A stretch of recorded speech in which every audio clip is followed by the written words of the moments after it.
мен Утқа, мен саға командамшы, Утқа қой деген команда саға шыға марш деген. Қойыңдар.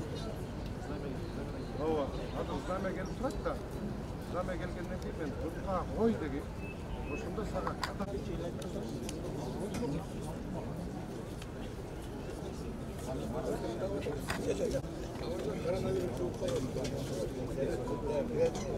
Коронавирус уже не актуален.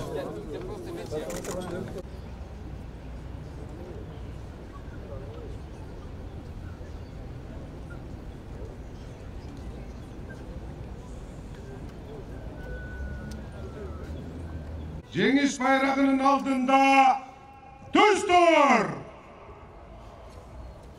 Ортадан тосуға! Караул! Хо!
Kızlar, balдар, bir yakka turuğa koy.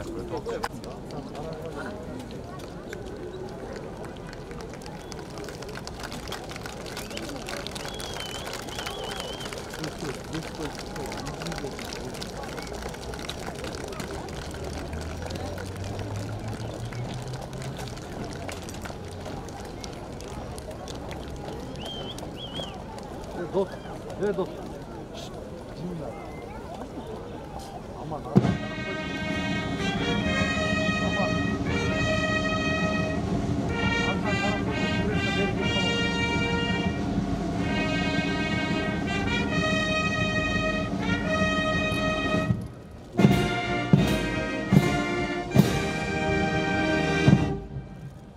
Bravo! Ha!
Utqa, hoy!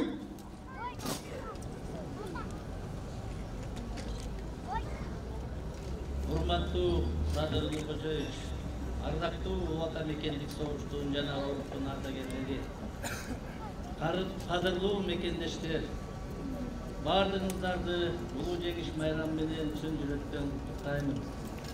Ардактуу ардаgerler, сиздердин улуу эрдиңиздердин аркасы менен биз күн өстүп эркин Кыргызстаныбыздын ачык асман астында бейпил заманда жашап жатканыбызга 77 жыл болду. Бул күн баарыбыз үчүн өтө кымбат, даңктуу жана леп күн. Урматтуу ардагерлер, кадырлуу коноктор, Улуу Жеңиштин 77 жылдыгына арналган митинг-ректин ачык деп жарыялаймын. Улуу Ватан мекендик согушта курман болгондордун элесин 1 мүнөт унчукпай туруу менен эскерүүнү өтүнөм. Караул! Хо!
Урматтуу митинг репетин катышуучулары, сөз Кыргыз Республикасынын президенти Садыр Нуркожоевич Жапаровго берилет. Саламатсыздарбы, урматтуу улуу ата мекендик согуштун ардактуу ардагерлери, тылдын кадырлуу эмгекчилери, урматтуу мекендештер. Быйыл улуу ата мекендик согуштагы улуу жеңишке 77 жыл толду. Улуу жеңиш эрдиктин, каармандыктын жана кайраттуулуктун символу болуп калган бүткүл элдик майрам. Сиздерди бүгүнкү жеңиш майрамыңыздар менен чын жүрөктөн куттуктайм. Бул күндө биз жыл сайын келечек муунун бейпил жашоосу үчүн улуу ата мекендик согуштагы кам майданда ажалга тике карап салгылашкан жана тылда бардыгы фронт үчүн деген ураан астында тыным албай эмгектенген аталарыбыздын, апаларыбыздын эстен кеткис эрдиги менен каармандыгын эскерип келебиз. Биз кийинки муун кайсы убакта, кайсы жерде болбосун, кан майданда курман болгондорду эскерип, ардагерлерибиздин алдында башыбызды ийип, тылдын эмгекчилерине ыраазычылыгыбызды билдиребиз. Бейпил турмуш, эркин жашоо, жаркын келечек үчүн кан төккөн ата-бабаларыбызга ар убак милдеттүү экенибизди унутууга акыбыз жок. Уважаемые кыргызстанцы, дорогие ветераны Великой Отечественной войны и труженики тыла. В этом году мы отмечаем 77-ю годовщину победы в Великой Отечественной войне 1941-1945 годах. От всего сердца поздравляю вас с Днем Победы. День Победы – это всенародный праздник, ставший символом воинской доблести, мужества и славы.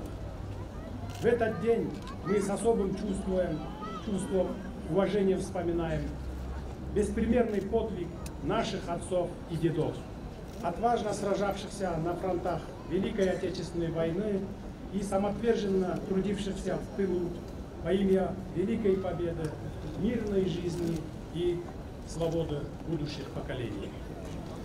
Имена воинов-кыргызстанцев золотыми буквами вписаны в истории Великой Отечественной войны. Вечная память о великом их подвиге навсегда сохранится в наших сердцах и будет вдохновлять нас на новые свершения во имя дальнейшего развития любимой Родины.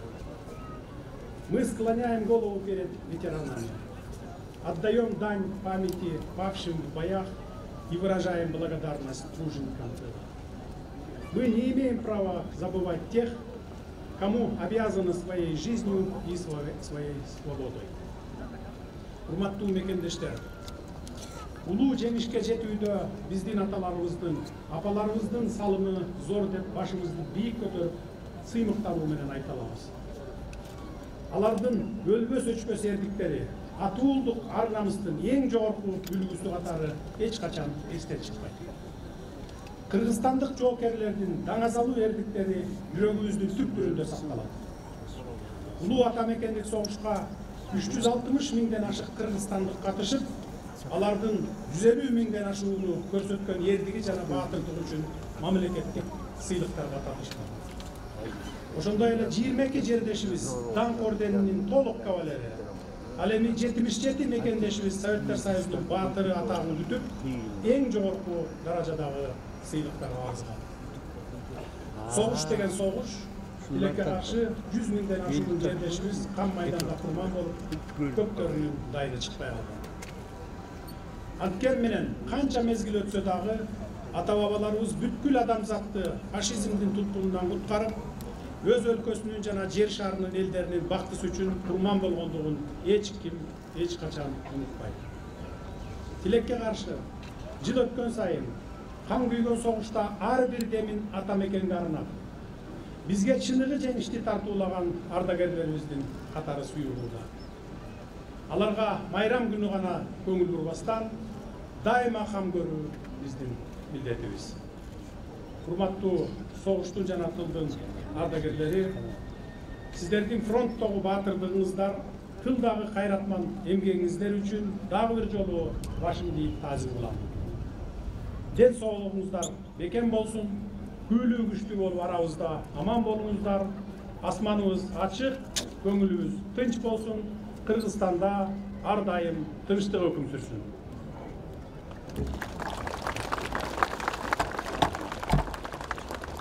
Гарнизон! Düstur! Sol!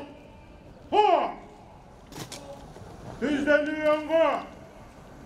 Bir tüpkü tilki çizik çaralıkta! Kadayım! Ha!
Ну-ка, нормально честь отдай, хорошо. О, молодец.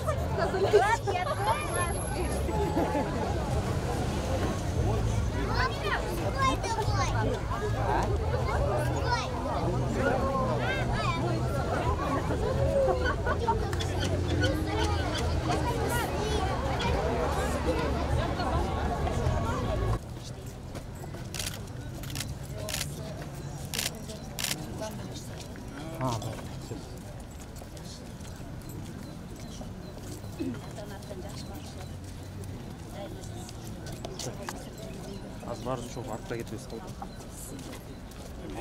Alstan. Git karşı.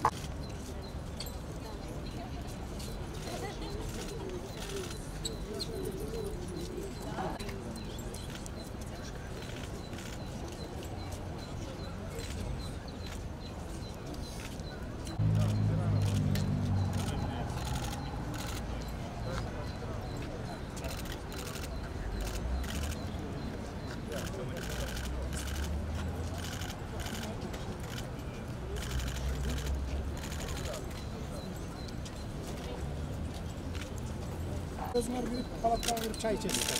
Çay içip ona şaşpayı kesirler. Baldan uzatıp koyarlar. Bizlerge rahmet. Sizlerge tazim. Siz men gezmenin şeylerini çok görüyorum, gezip yok olsun. Siz işe girişten bugün ötgöndörde eskerdiğiniz. Annen eski ötgöndörde ne gelse siz işinizde okşu haydi oldu, takip oldu. Yani siz şimdi prezentilerin uzak yaşayan, ben yaşını bergen de olur. Bir gün yaşayanlardan olur. Atalarımızda, yemgeyi sinген adamlarımızda şey. Sizler mınakay bizdige ömür berip, bizge uşunday jakşı jaşooну tartуулаган sizlersizler mына жеңишти камсыз кылып. Rahmat, mana Аны жаныңызда ошол ben үчүн sizin сиздерге ömrünüzü